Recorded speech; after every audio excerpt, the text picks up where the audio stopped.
Hello, I'm Pat Cunningham and welcome to my short series of videos explaining equity release.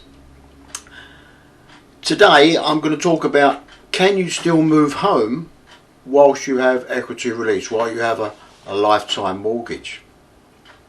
And the answer is yes, you probably can. So I know that once the children move away and you feel like you might be rattling around in a big house, or you want to move to be near the children again and the grandchildren, that you'd like to maybe move to a smaller place, what they call downsizing. So it's a very common thing. So I've put together a little PowerPoint presentation to talk about downsizing and how you can do that with your lifetime mortgage.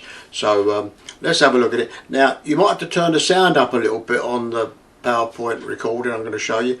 I don't know why it doesn't come out as loud as it should, but I'm working on that. So here we are. Let's have a look at that and see if we can explain it to you.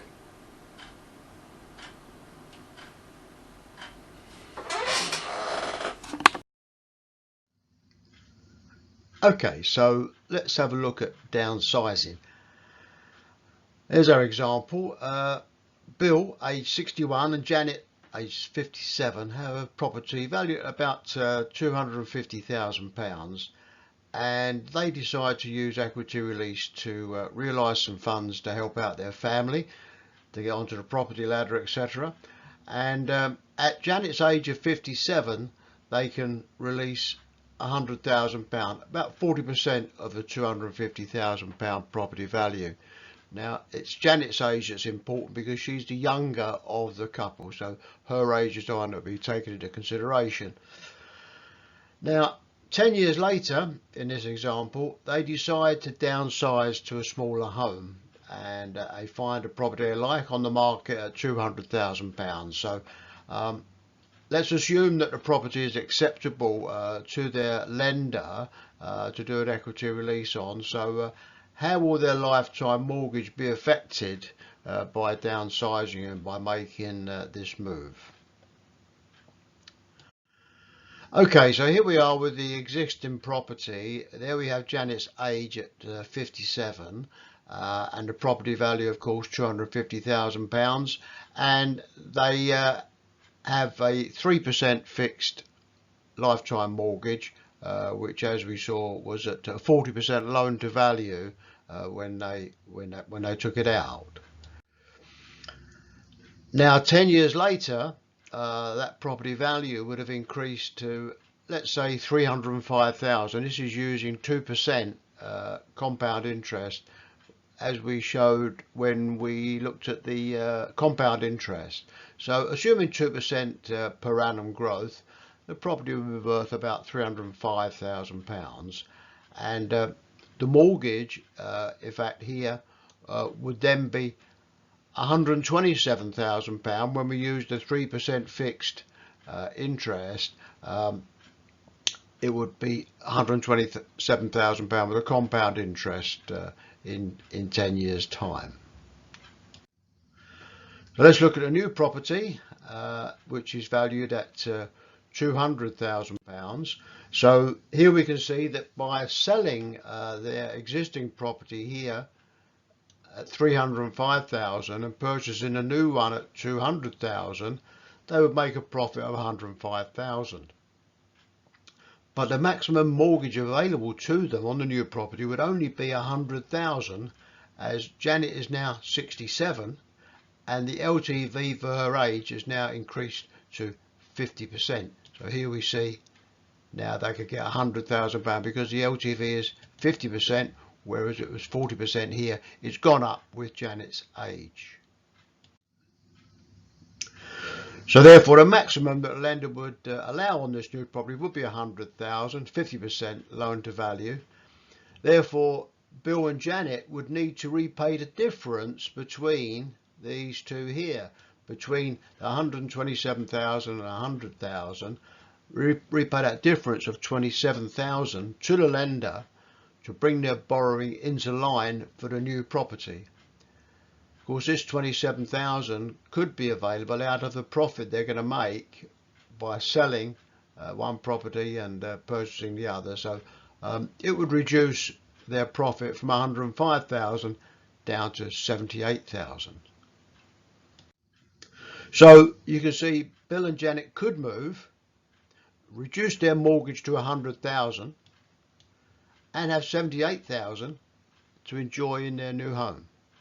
Now, I know that these figures are very rounded figures. I've done that as an example, and I haven't taken into consideration any costs, legal costs, and all the other costs we have of buying and selling. I appreciate that, but in order to demonstrate how this can be done, so this is round figures, how you can downsize with equity release, providing that the new property is acceptable by the lender.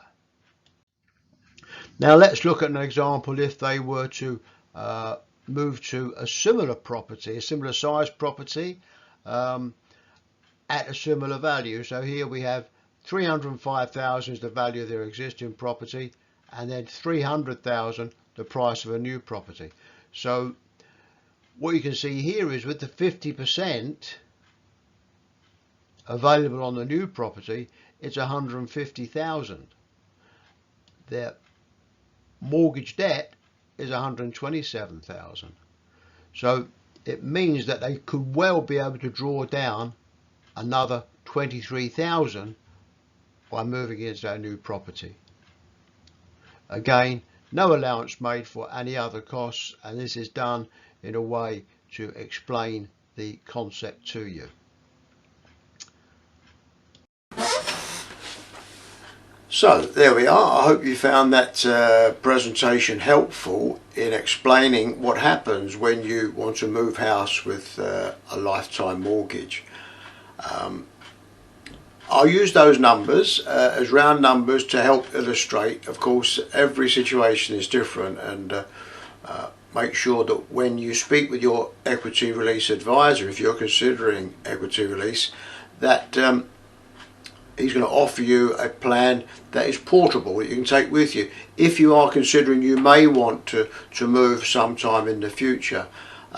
And he can talk about these numbers and what it may mean to you. It's not always viable to do so because of the mortgage debt, but it certainly is very possible, as you've seen in those examples. And of course, generally there's no early repayment charges when you port your mortgage across. So there we are. I hope you found that useful. Please visit my blog site, the address underneath, because there are examples there of downsizing and even upsizing as well, where you go into a more expensive property. So again, a couple of examples that would help to explain it to you. But as always, your equity release advisor, remember, he's a specialist. He can advise you on these things. Okay, that's about it. As always, please be kind enough to press the subscribe button so we can build this channel up. And again, my telephone number is below. You can always call me. It's an answer phone. Leave a message. I will get back to you and answer any questions that you may have. So there we are. That's it for now, and I'll see you next time.